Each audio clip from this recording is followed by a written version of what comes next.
Hello दोस्तों, नमस्कार, आदाब, सत श्री अकाल सभी को। जीएस सिन्यूकट में आपका हार्दिक स्वागत और अभिनंदन करते हैं। हम बात करेंगे एनआईएस डीएलएड को लेकर बड़ी अपडेट क्या है। सबसे बड़ी अपडेट यही है कि ट्रांसफर पिटीशन को लेकर बड़ी तेज़ी से विद्यार्थी काम कर रहे हैं। अब एनआईएस डीएलएड की जो टीम है विश्वनाथ जी की और उसके साथ उत्तर प्रदेश की जो टीम है जो रिव्यू पिटीशन और ट्रांसफर पिटीशन में काम कर रही है, उन्होंने एक गूगल फॉर्म जारी किया है। गूगल फॉर्म के माध्यम से आप उससे जुड़ सकते हैं। आप अपनी सारी डिटेल फॉर्म पे सब फिल करके भेज देना है। आपको कोई चार्ज इसका नहीं देना है। जैसे कि देखिए बहुत सारे है जो कि एनआईएस डीएलएड के बहुत सारा पैसा कलेक्ट कर लिए, बहुत सारा फंड जमा कर लिए, लेकिन कुछ हुआ नहीं और कोई अभी तक उनकी प्रतिक्रिया नहीं। सुप्रीम कोर्ट में गए, वहाँ से ट्रांसफ़र होकर आ गया, लेकिन कोई फ़ायदा नहीं हुआ।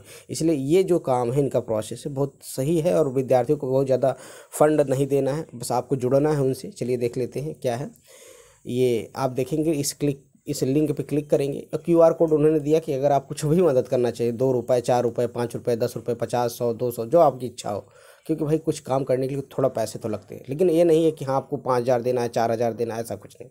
एनआईएस डीएलएड की एक इस तरह वेबसाइट खुलेगी, उसमें आपका अपना नाम, फादर नेम, मदर नेम, उसके बाद date of birth, registration number, mobile number, ये सब जब करेंगे उसके बाद आपका एनआईएस का सर्टिफिकेट और एनआईएस के सर्टिफिकेट के साथ साथ आपका आधार कार्ड, आप किस स्टेट से हैं, ये सारी चीज़ देखिए। आप इस तरह आएगा मार्कशीट, अब मार्कशीट आपको फिल करनी है, उसके बाद सिग्नेचर करके सबमिट कर देना है। सबमिट करने के बाद आपकी सारी डिटेल उनके पास रहेगी ताकि सुप्रीम कोर्ट में लगे कि बहुत सारे विद्यार्थी हैं। चलिए हम आपको डायरेक्ट विश्वनाथ जी से बात कराते हैं, उनका क्या रणनीति है, क्या लोगों ने मिलकर के फाइल किया हुआ है, उसमें हमने किसी से सहयोग नहीं लिया है। हाँ, रिव्यू अच्छे से चले और उसमें हम कामयाब हो जाएं, इसके लिए हम लोग एक ट्रांसफर पिटीशन सुप्रीम कोर्ट में जल्दी ही लाने वाले हैं। उसके लिए हमें सहयोग की मतलब अधिक आवश्यकता है। उसमें अगर आप कोई सहयोग करते हैं तो हम आपके बहुत बहुत पूरा अनाज परिवार आपका बहुत बहुत आभारी रहेगा। सर, हमारे एक इशारे के लिए वेटिंग में है वो। हम जैसे ही उसमें आज यस कर देंगे, उसमें डिफेक्ट हट के तुरंत उसमें अग्रिम कार्रवाई के लिए आगे बढ़ जाएगा। लेकिन उसको हमने जानबूझ के होल्ड कर रखा है और होल्ड करने के विभिन्न कारण हैं, जैसा कि आप देख रहे थे। हम लोग चाह रहे हैं कि रिव्यू को डायरेक्ट कोर्ट में ले जाने से पहले या तो कोई रिट सुप्रीम कोर्ट में फाइल हो जाए और चलने लगे, या कोई अन्य एनआईएस से संबंधित कोई अलग से कोई केस चलने लगे, ताकि हमको थोड़ा सा आसानी हो जाए उसको अपनी बात को कहने का।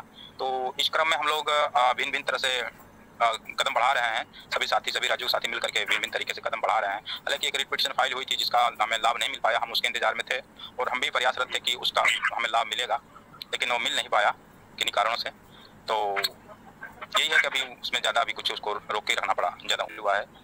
इन पर इसका विशेष प्रभाव नहीं पड़ा है क्योंकि इन्होंने अभी पूरी बात बताई नहीं है। इनको हाईकोर्ट भेज दिया है दोबारा से। अगर उन्होंने यह जरूर कहा है कि आपको डिसीजन में कोई समस्या है तो आप रिव्यू लेकर आइए, आप यूं ही डायरेक्ट सुप्रीम कोर्ट नहीं आ सकते हैं। और जहाँ तक बात रही राज्यों की भर्तियों पर, तो भर्तियों पर तो 100% प्रभाव पड़ना है। जितनी भी नई भर्तियां होंगी उसमें एनआईएस को सम्मिलित नहीं किया जाएगा क्योंकि सुप्रीम कोर्ट का जजमेंट है और वो अपने आप में ही सुप्रीम है।